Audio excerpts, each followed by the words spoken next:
and welcome back to your next video on Sales Smarts, and this week we're talking about wind. Now, when I say wind, I'm not talking about this. What I am talking about is the wind in our atmosphere, the air that's moving, that pushes us along in our sailing boat, allows us to go sailing and windsurfing, the sport of champions, and have a great time on the water.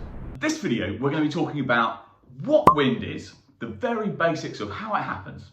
We're going to talk about something called the BEAUFORT wind scale, and we're going to talk about a sea breeze. What is wind and why does it work? Well, wind is just air that is moving. Now there's air all around us, we breathe it in, and when it starts to move, that mass that we can't see actually has enough power to feel on our face and to push things along. And obviously in really strong winds like a storm or a hurricane or something like that, even cause some pretty big damage. How do we get wind? Well, largely across the whole globe, some air is going to be at slightly different temperatures, and that's going to make it move in slightly different ways. Hot air and cold air will move slightly differently, and they might move towards or away from each other. As soon as that movement happens, and that's our wind, it's air that is moving. The windiest place on Earth is actually in Antarctica, where they've recorded winds quite regularly of 150 miles per hour. Moving on to the BEAUFORT wind scale. So if you remember from our weather video, they often talk in forces, force 1, force 4, force 5 to 7. Those numbers are the BEAUFORT wind scale. And that's what we're going to talk about now. Now, BEAUFORT is quite a weird name, and it's because it's named after the chap who invented it, Mr. Beaufort.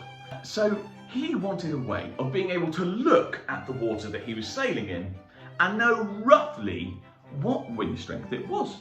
And he created between 0 and 12 the BEAUFORT wind scale. 0 being pretty much no wind, and 12 being so windy it might blow you off the ground. So let's look a little bit into the detail here.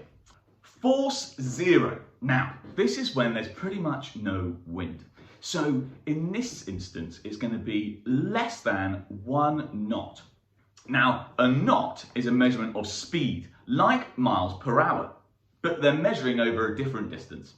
So you've got a statute mile, and that has miles per hour, and then you have a nautical mile, which is slightly longer, and that is 1 nautical mile an hour. So it's nearly the same, but 1 knot is slightly faster than 1 mile an hour. And we're going to talk in knots, which is what sailors do. So on to force 1. Now this is described as light air, and it's going to be between 1 and 3 knots. So fairly light winds. The waves are going to be pretty non-existent, maybe 0.2 meters. And what you might see on the water is little ripples, just little ripples starting to appear. Now, if you're going to go sailing when it's like this, that's okay, but I would recommend you take with you what I would call an AMP, which is alternative means of propulsion. It might be something like a paddle, a set of oars. In a bigger boat, it could be a small little engine. But just in case the wind isn't strong enough, or you want to get home in a hurry, you've got something else to get you home. If you do have paddles, that can also create some fun games. Force 2. Now this is described as a light breeze. This is going to be between 4 and 6 knots. So you can see we're getting a little bit windier. And the waves are going to be up to ½ meter high. At this point, it's probably worth remembering that the BEAUFORT wind scale is designed for offshore, not in sunny Portsmouth Harbour, not inland on a lake. It's out at sea. So if we're inland, if we're by the coast, the waves are probably going to be a little bit smaller, and some of the characteristics might be a little bit different, but largely it all still works.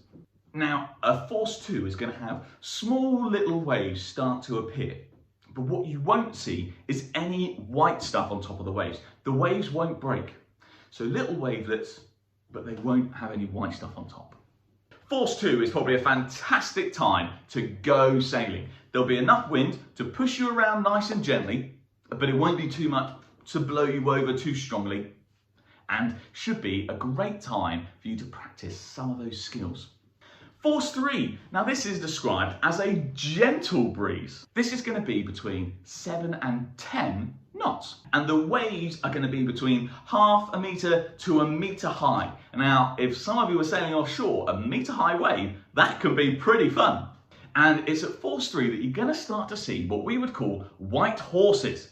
Now, I've got some bad news. There aren't actually any horses, but there are those little white crests starting to appear on the top of waves. Just as you look out into the ocean, you'll see scattered white ones out and about. And when we start to see those, that's called white horses.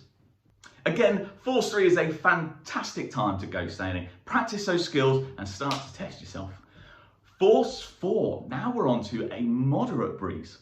This is going to be between 11 and 16 knots. And if you're very clever, you would have worked out that difference, 11 to 16, is a bit of a bigger gap than it has been previously.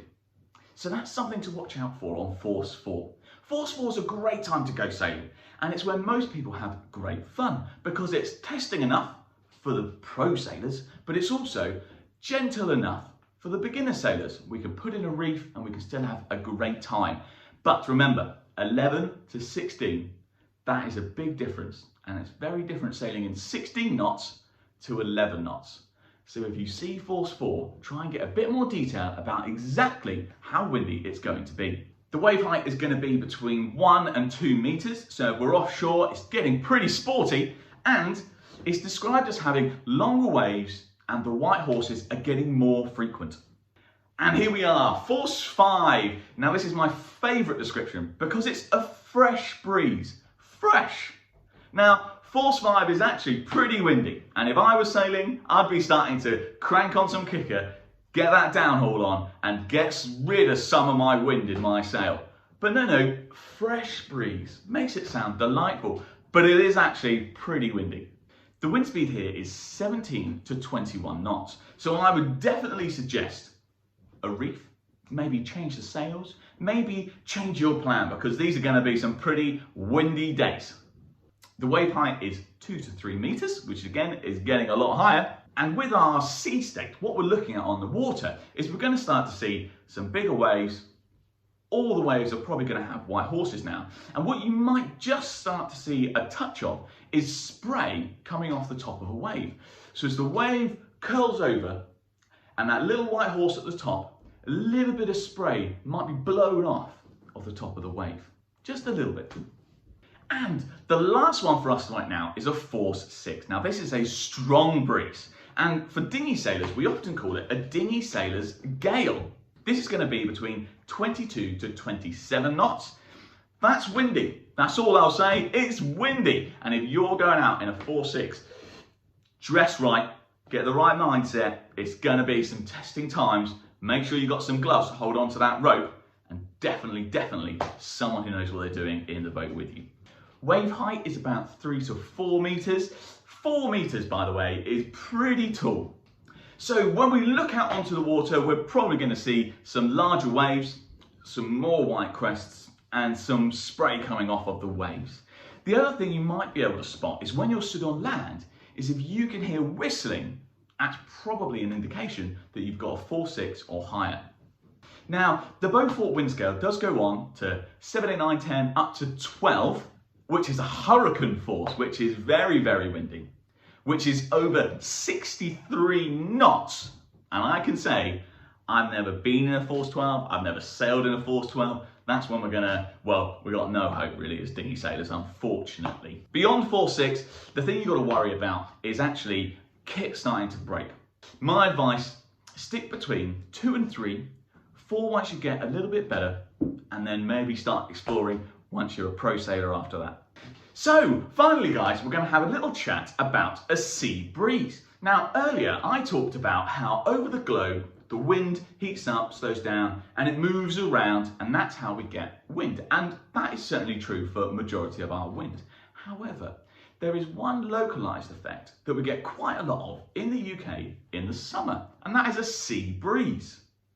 A sea breeze happens when you get a warm summer's day. The sun is going to heat up the land. And as it does that, the air is going to rise. If you're really good at spotting this, you'll see some cumulus clouds start to appear. If you're not sure what that means, check out our clouds video. When this happens, it's leaving a gap in this area next to the land. The air doesn't like to leave gaps. It doesn't like it. Can't have a space with no air.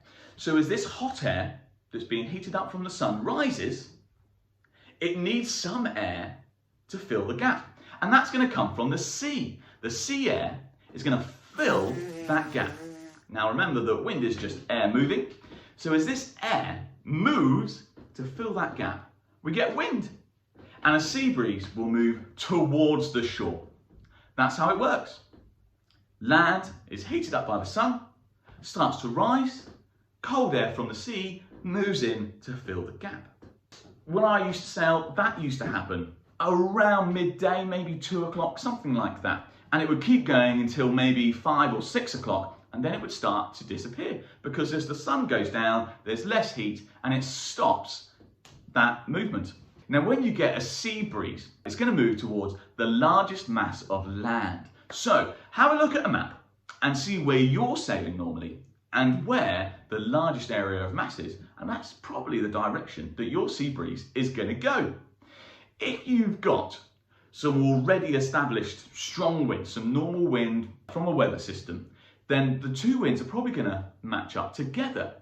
So if you've got a southeasterly sea breeze and a southwesterly prevailing wind, you're probably going to get a southerly breeze in the afternoon. They will mix together. The worst part about sea breezes, if you've got a sea breeze and it's coming from the west, but your prevailing wind is coming from the east, they can hit each other and cancel each other out. So you'll get no wind, and that is an extremely tragic day for everyone. So, good job sailors, it's time for you to get active. Don't forget to like, share and subscribe, and we'll see you soon for another video. All the best.